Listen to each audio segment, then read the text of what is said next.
पंडित जी ने संकल्प कर रखा था ना किसी से उधार लेना और ना किसी से दान लेना। इस प्रकार तपोमय जीवन था। परिणाम क्या? चित्त बिल्कुल परिमार्जित हो गया।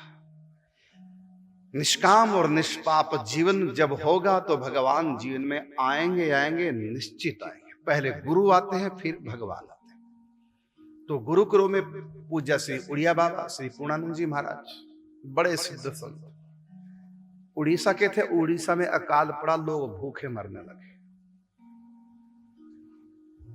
तो ये बालक ही थे उस समय। बाबा के जो गुरु थे पूज्य श्री उड़िया बाबा उड़ीसा के थे। लोगों को भूखा मरते देख नहीं सके।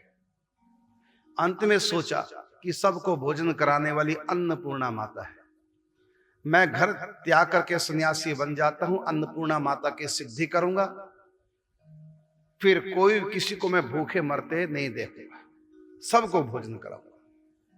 ये सोच करके सन्यासी बन गए। दूसरों का दुख नहीं देख पाए, पर दुख कातरता ये सब में नहीं होती। किसी किसी कोई भगवान का विशेष प्रिय हो, कई जन्मों की पुण्य प्रताप है जो हम दूसरे के दुख से दुखी और दूसरे को सुखी देख करके प्रसन्नता का अनुभव करें। ये समझो चित्त शुद्ध है। कहीं पूछता है कि हमारा मन पवित्र हो गया, पता कैसे चलेगा? सिंपल सा उत्तर है, यदि किसी के सुख को देख करके आपको अच्छा लगता है, प्रसन्नता होती है, और किसी को दुखी देख करके आपको दुख होता है, यदि ये दो बातें आपके पास है तो निश्चय मान लीजिए आपका मन पवित्र हो चुका है।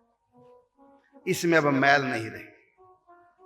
दूसरे के दुख से दुखी हो जाना, दूसरे के सुख से सुखी हो जाना, यही है मन की पवित्रता की पहचान।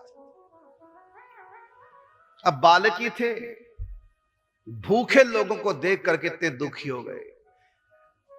नहीं तो इस उम्र में होता है कि हम भी शादी करें, हम भी घर बसाएं, लेकिन इनके मन में क्या हुआ?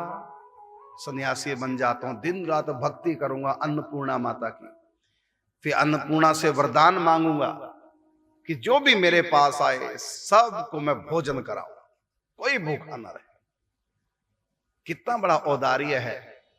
सन्यासी बन गए, फिर अन्नपूर्णा माता प्रसन्न हुई इनके ऊपर, फिर इनका आश्रम बना कि तुम्हारे आश्रम में कोई भूखा नहीं जाएगा, जितनी मर्जी बसें भर के यात्रियों की आ जाए, अन्नपूर्णा भंडार सदा भरा रहेगा।